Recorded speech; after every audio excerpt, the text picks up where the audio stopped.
2020 का मंजर तो हम सबको याद है, पर आज से 4 साल पहले फार्मर्स ने प्रोटेस्ट किया था। पूरी दिल्ली को घेर लिया था और 1-1.5 साल तक उनका प्रोटेस्ट चला था। और उस प्रोटेस्ट के बाद सरकार को घुटने टेकने पड़ गए और उन्होंने जो फार्म लॉज लेके आए थे वो उन्होंने वापस ले लिए। बट आज 2024 में इलेक्शन से 2 महीने पहले फार्मर्स ने वापस से प्रोटेस्ट शुरू किया है। आज 16 फरवरी को पूरे दिल्ली में बाहर बंद था। फार्मर्स प्रोटेस्ट कर रहे थे। तो जानते हैं कि फार्मर्स इस बार क्यों प्रोटेस्ट कर रहे हैं। सरकार ने तो पहले भी उनकी जो मांगे थी वो पूरी करके जो फार्म लॉस थे वो वापस ले लिए। तो इस बार फार्मर्स की एक्चुअल मांगे क्या है, 4 से 5 जो कोर मांगे हैं फार्मर्स की, वो मैं आपको बताता हूँ। सबसे पहला जो फार्मर्स चाहते हैं, एमएसपी जो कि मिनिमम सपोर्ट प्राइस होता है, वो आपको दाम होता है जो कि मिनिमम गारंटी करती है सरकार कि जो फार्मर्स है उनसे उनका फसल वो खरीद लेगी, चाहे वो राइस हो चाहे वो मेज हो, इन सारे जो भी चीज है उन सबको वो एटलीस्ट उस रेट में फार्मर्स को खरीद लेगी। तो फार्मर्स क्या चाहते हैं कि एमएसपी को लीगल गारंटी करें, ताकि उनको अगर एमएसपी ना मिले तो फार्मर्स लीगल एक्शन ले सके। जो दूसरी फार्मर्स की मांग है वो ये है कि फार्मर्स को पेंशन मिले। फार्मर्स इतनी मेहनत करते हैं, अपना पूरा जिंदगी फार्मिंग पे दे देते हैं और फिर उसके बाद उनके बुढ़ापे में उन्हें पैसों की बहुत परेशानियां होती। तो फार्मर्स जो चाहते हैं वो चाहते हैं कि आपको जो सरकार है वो फार्मर्स को पेंशन दे। तीसरी जो मांग फार्मर्स की है वो फार्मर्स की ये मांग है कि जितने भी लोग जिन पे केसेस हुए थे आपको 2020 के एजिटेशन में जो प्रोटेस्ट हुआ था, वो सारे एजिटेशन में जितने भी केसेस थे वो वापस लिए जाए। जो भी लोगों के ऊपर केसेस थे वो वापस लिए जाए। चौथी मांग जो फार्मर्स की है वो है कि आपको जितने भी लोगों की डेथ हुई थी, आपको जो 2020 में एजिटेशन हुआ था उनमें जितने भी लोगों की डेथ हुई थी उन सभी के फैमिली मेंबर्स को आपको कंपनसेशन दिया जाए। पांचवी मांग जो फार्मर्स की है कि जो फार्म्स का जो ये लोन होता है, डेट होता है फार्मर के ऊपर, जो आपको कर्ज होता है वो कर्ज सरकार माफ कर दे। तो ये 5 मोटा मोटी जो मांग है वो फार्मर्स की है। पर अब हमें ये समझना पड़ेगा कि क्या पूरे इंडिया के फार्मर्स ऐसा मांग कर रहे हैं। और मेनली जो आज का मेरा डिस्कशन होगा वो बिहार के फार्मर्स पे। हम सबको पता है कि पंजाब के जो फार्मर्स है वो बढ़ चढ़कर इस एजिटेशन में हिस्सा ले रहे हैं।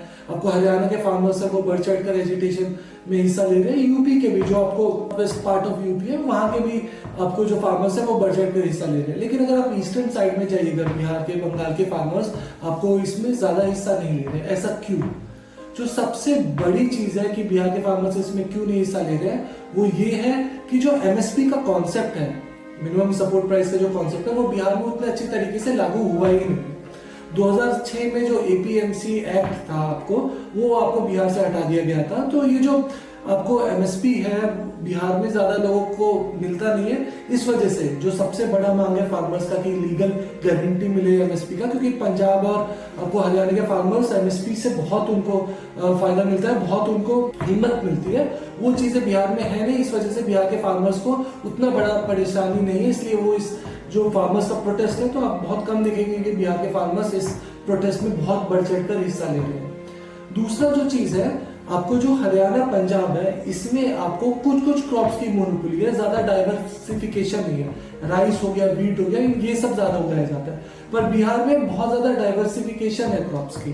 तो जब डाइवर्सिफिकेशन ज्यादा है तो उनका जो कोर आपको जो इनकम है वो सिर्फ इन दोनों क्रॉप पे या इनके एमएसपी पे नहीं जुड़ा हुआ है। इस वजह तीसरा आपको जो सबसे ज्यादा इंपॉर्टेंट एस्पेक्ट है जो मुझे भी लगता है वो ये है कि जो पंजाब और हरियाणा के फार्मर्स थे उनको ग्रीन रेवोल्यूशन जो आपको क्रांति आई थी उसका बहुत फायदा हुआ है और उनका जो इनकम है वो काफी अच्छे लेवल का है। तो जो पंजाब और हरियाणा के जो फार्मर्स हैं उनके पास पैसा है, उनके पास सरप्लस पैसा है, वो जाकर वो प्रोटेस्ट कर सकते हैं, अपने हक की बात कर सकते हैं। पर बिहार में जो फार्मर्स है, बिहार के जो फार्मर्स है उनकी इनकम बहुत ही कम है। वो डे टू डे लाइफ में स्ट्रगल कर रहे हैं। अगर वो 2 दिन प्रोटेस्ट में अगर उन्होंने सपोर्ट कर दिया तो तीसरे दिन उन्हें घर में रोटी नहीं खा पाएंगे उनके बच्चे, उनकी जो घर में पानी नहीं होगा, वो रेंट नहीं दे पाएंगे। तो वो ये प्रोटेस्ट को एक्चुअली सस्टेन नहीं कर पाएंगे। इंसान तभी तो प्रोटेस्ट करता है ना जब उसके पास थोड़ा तो पैसा हो, ताकि वो उसकी जो बेसिक जिंदगी है वो चलती रहे। तो बिहार के फार्मर्स का जो तीसरा मुझे लगता है रीजन, जो कि काफी जेन्युइन रीजन है, कि वहां के फार्मर्स का इनकम बहुत ज्यादा नहीं है, इनकम ज्यादा नहीं है। तो वो इस तरीके के प्रोटेस्ट से ज्यादा अपने जो दिनचर्या की जो स्ट्रगल है उसमें वो ज्यादा आपको रहते हैं। चौथा रीजन जो बिहार के फार्मर्स इस प्रोटेस्ट में आप देख सकते हैं कि ज्यादा वो पार्टिसिपेट नहीं कर रहे हैं, उसका रीजन है कि बिहार में जो फार्मर्स के लिए पॉलिटिकल स्टैंड है वो बहुत ही कम है। जाति के नाम पे बहुत सारे पॉलिटिकल पार्टीज है।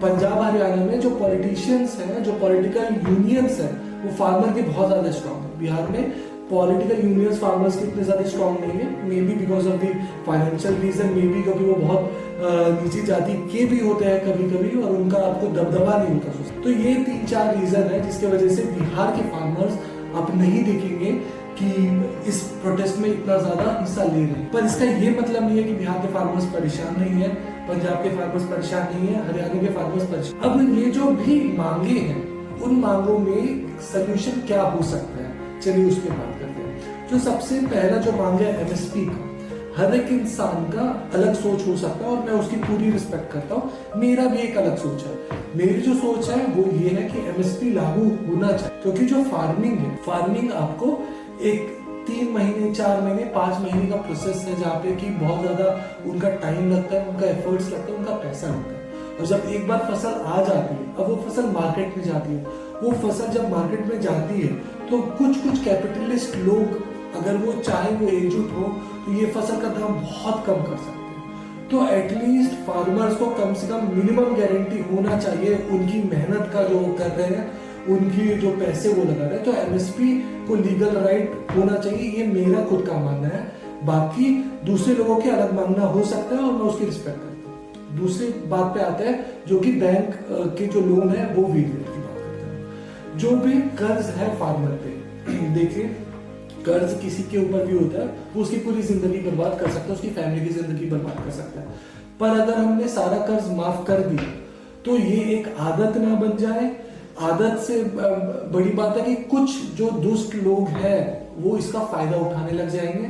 तो सही जो फार्मर्स है जिनके लिए ये वेवियर किया जा रहा है, हो सकता है उन तक ये आपको बेनिफिट ना पहुंचे। तो मेरा जो मानना है कि लोन वेवियर कंप्लीट नहीं होना चाहिए, इंटरेस्ट वेव कर दिया जाए उन फार्मर्स पे, ताकि जो उनका प्रिंसिपल अमाउंट है वो बार बार बढ़ता ना रहे।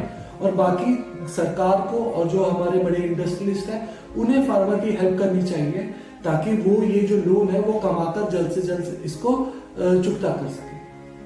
तीसरे पॉइंट पे आ जाते हैं, जहां तक बात रहते हैं कि जो भी फार्मर्स का पेंशन, अगर हम लोगों को पता होगा कि बूढ़े लोगों का भी पेंशन की स्कीम है सरकार, तो सरकार ऐसी स्कीम ला सकता है और उसको लाना चाहिए जहाँ पे फार्मर्स को भी पेंशन मिले। नॉर्मल जो हम लोग एम्प्लॉय हैं, एम्प्लॉय का भी एक स्कीम है, हमारा पेंशन स्कीम है, जहाँ पे हम कुछ अमाउंट हर महीने पैसे डालेंगे तो वो एज अ अमाउंट हमारा पेंशन में मिलेगा। तो एक अच्छा इंसेंटिवाइज्ड स्कीम बनाना चाहिए जिसमें फार्मर्स के इनरोलमेंट को भी बढ़ाना चाहिए, ताकि फार्मर्स का बुढ़ापा में एक सोशल सिक्योरिटी, फाइनेंशियल सिक्योरिटी रहे। पांचवी जो चीज है जो है कि जो भी लोगों पे केस हुआ था उनको केस को वापस ले लिया जाए। मेरा इस पे जो ये मानना है कि एक अच्छे से इन्वेस्टिगेशन करके जिन लोगों पे ऐसा केस हुआ है जो कि जस्टिफाइड नहीं है, उन पे तो केस वापस ले लिया जाए। लेकिन कुछ ऐसे मिस क्रेंट्स लोग थे जिन्होंने जानबूझकर आपको जो लॉ एंड ऑर्डर है उसको अपने हाथ में लिया था, उन लोगों पे केस चलना चाहिए। वैसे चीजें जो कि वायलेंट प्रोटेस्ट करते हैं उसके एकदम फेवर में मैं नहीं हूँ। चाहे कोई भी आपका मुद्दा हो, आपको अपनी बात सरकार तक रखनी है, एक पीसफुल तरीके से हम लोग सरकार तक बात रख सकते हैं और ये हमारा संविधान अधिकार है। तो ये सारी चीजें मुझे लगती है कि बहुत जरूरी है हम सबको समझना, बिहार के फार्मर्स को भी समझना। हो सकता है कि बिहार के फार्मर्स आज सक्षम नहीं है इस प्रोटेस्ट में हिस्सा लेने के लिए, लेकिन उन्हें भी अपनी राय बनानी चाहिए और उन्हें लगता है अगर कि पंजाब या हरियाणा के जो फार्मर्स हैं उनको सपोर्ट करना चाहिए तो एक अलग तरीके से, चाहे वो सोशल मीडिया हो गया, चाहे वो आपस में बात हो गया, चाहे वो फोन करके उनको सहानुभूति देके एक अपना जो सपोर्ट है वो भी दिखा सकते हैं। और अगर लगता है कि ये जो वो मांग कर रहे हैं हरियाणा पंजाब के मोस्टली जो फार्मर्स है वो उन्हें लगता है ये सही नहीं है, तो वो अपना जो ऑल्टरनेटिव